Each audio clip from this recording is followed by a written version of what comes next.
டெய்லியும் பைபிள் வாசிக்க முடியாதவங்க இதை கேட்டு பயன்பெறுங்க ஃப்ரெண்ட்ஸ். இன்றைக்கி வாழ்க்கைக்கு தேவையான இறைவார்த்தையில் என்ன பார்க்க போகிறோம்னா தானியேல் 11. ஆனால் நான் மேதியனான தாரியுவின் முதல் ஆண்டிலிருந்தே அவனை திடப்படுத்தவும் உறுதிப்படுத்தவும் அவனுக்கு அருகில் நின்றேன். இப்பொழுது நான் உனக்கு உண்மையை வெளிப்படுத்துகிறேன். இதோ, இன்னும் 3 மன்னர்கள் பாரசீகத்தில் அரியணை ஏறுவார்கள். 4ஆம் அரசன் மற்ற எல்லாரையும் விட பெருஞ்செல்வம் படைத்தவனாய் இருப்பான். அவன் தன் செல்வத்தால் வலிமை பெற்ற பிறகு கிரேக்க அரசுக்கு எதிராக எல்லாரையும் தூண்டி எழுப்புவான். பிறகு வலிமை மிக்க அரசன் ஒருவன் தோன்றி மிகுதியான ஆற்றலோடு அரசாண்டு தான் விரும்பியதையெல்லாம் செய்வான். அவன் உயர்நிலை அடைந்த பின் அவனது அரசு சிதைக்கப்பெற்று வானத்தின் 4 திசையிலும் பிரிக்கப்படும். ஆயினும் அது அவனுடைய வழிமரபினருக்கு தரப்படாது. அவனது ஆட்சி காலத்தில் இருந்த வலிமையும் அதற்கு இராது. ஏனெனில் அவர்களிடமிருந்து அவனுடைய அரசு பறிக்கப்பட்டு வேறு சிலருக்கு பிரித்து கொடுக்கப்படும். பின்பு தென்திசை மன்னன் வலிமை பெறுவான். ஆயினும் அவனுடைய படை தலைவர்களுள் ஒருவன் அவனை விட வலிமை பெற்று ஆட்சி செய்வான். அவனது அரசு மிக பெரியதாய் விளங்கும். சில ஆண்டுகள் சென்ற பின் அவர்கள் ஓர் உடன்படிக்கை செய்து கொள்வார்கள்.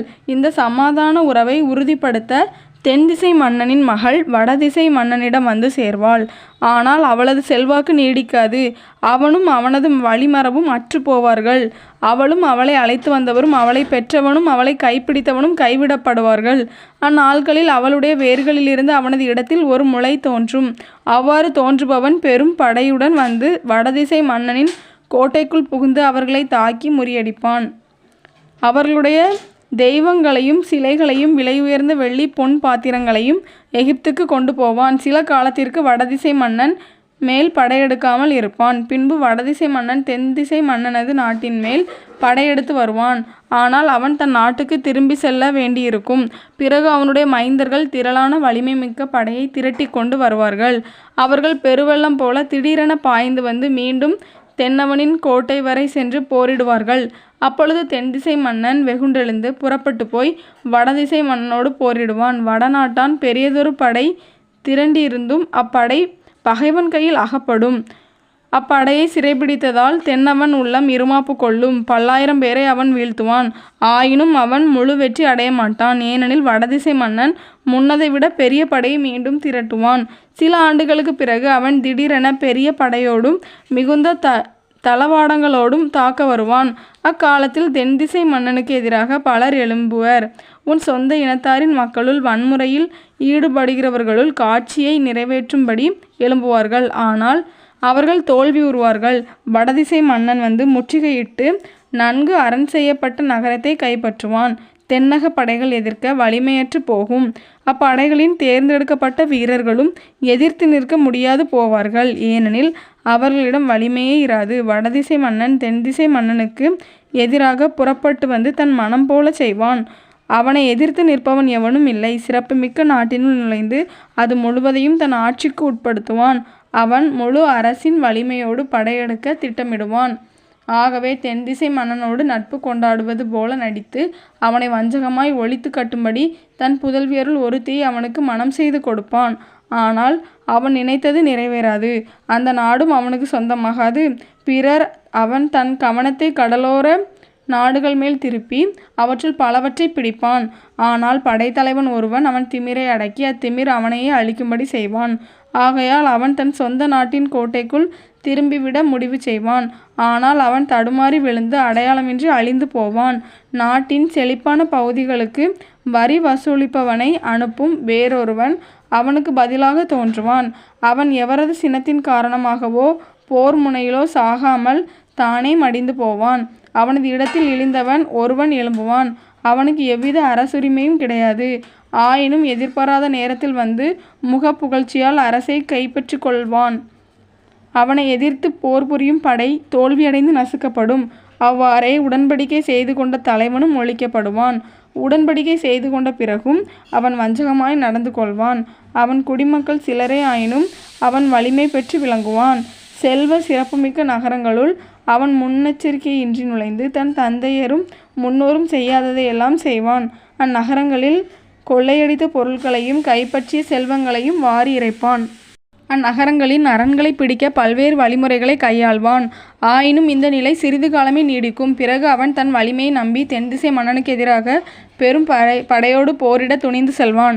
அப்பொழுது தென்திசை மன்னனும் வலிமை மிக்க பெரும் படையோடு வந்து போர் முனையில் சந்திப்பான். ஆனால் அவனுக்கு எதிராக சதித்திட்டங்கள் செய்யப்பட்டிருந்தபடியால் அவன் நிலைகுலைந்து போவான். அவனோடு விருந்துணவு உண்டவர்களே அவனுக்கு இரண்டகம் செய்வார்கள். அவனுடைய படை முறியடிக்கப்படும். பலர் கொலையுண்டு அழிவார்கள். இரு அரசர்களும் ஒருவருக்கொருவர் தீங்கு செய்ய நினைப்பார்கள்.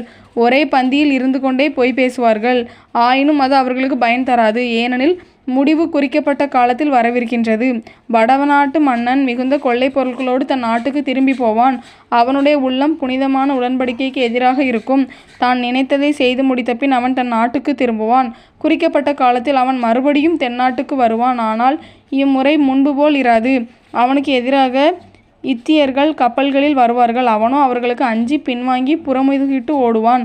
அவன் கடுஞ்சினமுற்று புனித உடன்படிக்கைக்கு எதிராக கடும் நடவடிக்கை எடுப்பான். மீண்டும் வந்து புனித உடன்படிக்கையை கைவிட்டவர்கள் மேல் தன் கவனத்தை திருப்புவான். அவனுடைய படைவீரர்கள் வந்து திருக்கோவிலையும் கோட்டைகளையும் தீட்டுப்படுத்தி அன்றாட பலியை நிறுத்திவிட்டு நடுங்க வைக்கும் தீட்டை அங்கே அமைப்பார்கள். உடன்படிக்கையை மீறுகிறவர்களை அவன் பசப்பு மொழிகளால் தன் பக்கம் ஈர்ப்பான். ஆனால் தங்கள் கடவுளை அறிந்திருக்கும் மக்கள் திடம் கொண்டு செயலில் இறங்குவார்கள். ஞானமுள்ள பலர் மக்களுக்கு அறிவூட்டுவார்கள். சில காலம் அவர்கள் வாளாலும் நெருப்பாலும் சிறை தண்டனையாலும் கொள்ளையினாலும் அடிவார்கள். அவர்கள் வீழ்ச்சியுறும்போது அவர்களுக்கு உதவி செய்ய ஒரு சிலர் இருப்பர். ஆயினும் அவர்களது துணைக்கு வருபவர் தன்னல நோக்கத்துடனே உதவி செய்வர். ஞானிகள் சிலர் கொல்லப்படுவர். இதன் மூலம் மக்கள் புடம் போடப்பட்டு தூய்மைப்படுத்தப்பட்டு வெண்மையாக்க பெறுவர். இறுதியாக குறிக்கப்பட்ட முடிவு காலம் வரும். அரசன் தன் மனம் போன போக்கில் நடந்து கொள்வான். அவன் தன்னையே உயர்த்தி கொள்வான். எல்லா தெய்வத்திற்கும் மேலாக தன்னையே பெருமைப்படுத்தி கொண்டு தெய்வங்களுக்கெல்லாம் இறைவனானவர்க்கே எதிராக பழிச்சொற்களை பேசுவான். இறைவனின் சினம் நிறைவேறும் நாள் வரை அவன் வாழ்க்கை வளம் பெறும். ஏனெனில் குறிக்கப்பட்டது நடந்தேற வேண்டும். அவன் தன் தந்தையர் வழிபட்ட தெய்வங்களையோ வேறெந்த தெய்வத்தையோ பொருட்படுத்தாமல் அவற்றுக்கெல்லாம் மேலாக தன்னையே உயர்த்தி கொள்வான். அவற்றிற்கு பதிலாக அரண்களின் தெய்வத்தை மட்டுமே வணங்குவான். தன் தந்தையர் அறிந்திராத அந்த தெய்வத்தை அவன் பொன்னாலும் வெள்ளியாலும் மாணிக்க கல்லாலும் விலை உயர்ந்த பொருட்களாலும் பெருமைப்படுத்தி வழிபடுவான். தன் வலிமை மிக்க கோட்டைகளின் காவலர்களாக அயல் தெய்வத்தை வழிபடும் மக்களை நியமிப்பான். அவனை அரசனாக ஏற்றுக்கொண்டவர்களை சிறப்பித்து மக்களின் அதிகாரிகளாக நியமித்து பணத்திற்காக நிலத்தை பிரித்து கொடுப்பான். முடிவு காலம் வரும்போது தென்திசை மன்னன் அவனை தாக்குவான். வடதிசை மன்னனும் தேர்ப்படை குதிரைப்படை வீரர்கள் கப்பற்படை ஆகியவற்றுடன் சுழற்காற்றை போல் அவனை எதிர்த்து வருவான்.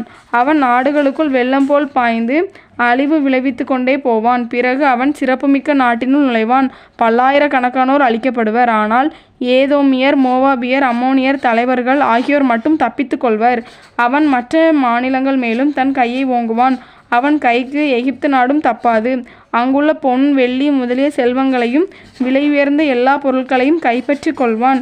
லிபியரும் எத்தியோப்பியரும் அவன் பின்னே செல்வார்கள். ஆனால் கிழக்கிலும் வடக்கிலும் இருந்து வரும் செய்திகள் அவனை கலங்கச் செய்யும். பலரை கொன்றொழிப்பதற்கு அவன் பெரும் சீற்றத்துடன் புறப்பட்டு செல்வான். பிறகு கடலுக்கும் ஆட்சிமிகு திருமலைக்கும் இடையே தன் அரச கூடாரங்களை அமைப்பான். ஆயினும் உதவி செய்வார் யாருமின்றி அவன் தன் முடிவை காண்பான். இது ஆண்டவர் வழங்கும் அருள்வாக்கு. இறைவா உமக்கு நன்றி.